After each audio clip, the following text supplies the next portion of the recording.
Management మీది, ఆ బాధ్యత మాది. వెంటనే ఈ నెంబర్ కి కాల్ చేయండి. బ్రేకింగ్ న్యూస్ చూస్తున్నాం. కొద్ది నెలలుగా ఇజ్రాయెల్ తో పోరాటం చేస్తున్న హమాస్ కు భారీ ఎదురు దెబ్బ తగిలింది.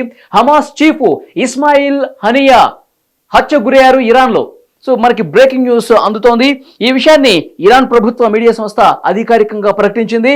ఇస్లామిక్ రెవల్యూషనరీ గార్డ్స్ కోడ్ ను ఉటంకిస్తూ ఈ కథనం అయితే ప్రసారమైంది. హమాస్ కూడా ఈ విషయాన్ని ధృవీకరించింది. దీనిని ఇజ్రాయెల్ దాడిగా అభివర్ణిస్తోంది. ఇక టెహరాన్ లోని ఇంటి వద్ద జరిగిన దాడిలో హనియా ఆయన బాడీగార్డ్ మృతి చెందినట్లు సమాచారం ఉంది.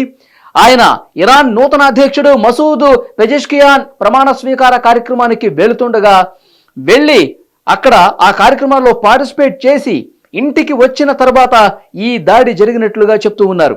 ఈ ఘటనపై ప్రస్తుతం దర్యాప్తు కూడా ప్రారంభమైంది. హమాస్ చీఫ్ మరణంపై హమాస్ పొలిటికల్ బ్యూరో సభ్యుడు కూడా అధికారికంగా ఒక ప్రకటన రిలీజ్ చేశారు. ఆయన మసూబు మర్జుక్ ఈ కీలక ప్రకటన విడుదల చేసినట్లుగా తెలుస్తోంది. ఇది ఒక కుట్రపూరిత చర్యగా అభివర్ణిస్తున్నారు. దీనికి బదులు తప్పదు అంటూ ఇజ్రాయెల్ పై ప్రతీకార హెచ్చరికలు కూడా చేశాడు ఆయన. ఇజ్రాయెల్ వైమానిక దాడిలోనే తమ చీఫ్ మృతి చెందాడని హమాస్ ఆరోపించింది.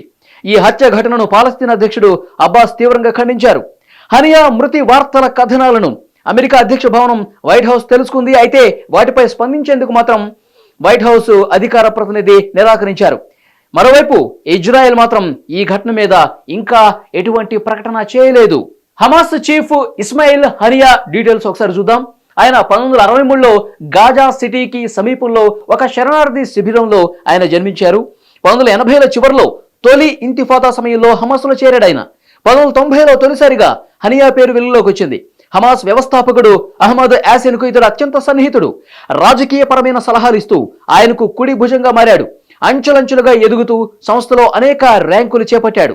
ఇక 2004వ సంవత్సరంలో ఇజ్రాయెల్ దాడుల్లో అహ్మద్ యాసిన్ హతమైన తర్వాత హమాస్లో కీలక పాత్ర పోషించాడు. 2006లో పాలస్తీనా స్టేట్ ప్రధానిగా ఎంపికై గాజా పట్టీని పాలించాడు. అయితే 2007 జూన్లో పాలస్తీనా నేషనల్ అథారిటీ అధ్యక్షుడు మెహమూద్ అబ్బాస్ అతడిని పదవి నుంచి తొలగించారు. నాటి నుంచి గాజాలో ఫతా హమాస్ యుద్ధం జరుగుతోంది. దీంతో అబ్బాస్ ఆదేశాలను పక్కన పెట్టి గాజాలో ప్రధాని బాధ్యతల్లో కొనసాగాడు. 2017 హమాస్ చీఫ్ గా ఎన్నికయ్యాడు. ఆ తర్వాత అమెరికా అతడిని ప్రపంచ ఉగ్రవాదుల జాబితాలో చేర్చింది. 2019లో గాజా పట్టీని వీడి అప్పటి నుంచి ఖతార్లో నివాసం ఉంటున్నాడు. ఈ ఏడాది ఏప్రిల్లో ఇజ్రాయెల్ జరిపిన దాడుల్లో హనియా 3 కుమారులు 4 మనవరాళ్లు మరణించినట్టుగా అప్పట్లో హమాస్ ప్రకటించింది. కుటుంబ సభ్యులను కోల్పోయినా ఇజ్రాయెల్ పై పోరాటం ఆగొద్దని అప్పట్లో హనియా చెప్పినట్టుగా తెలుస్తోంది. బందీల విడుదల, గాజాలో కాల్పుల విరమణ ఒప్పందాల్లో ఇతడు కీలకంగా వ్యవహరించిన విషయం కూడా తెలిసిందే. గత కొద్ది రోజులుగా ఇజ్రాయెల్తో పోరాటం చేస్తున్న హమాస్ కు ఇప్పుడు ఈ విషయం మింగుడు పట్టం లేదు. ఒక భారీ ఎదురు దెబ్బగా చెప్పాలి.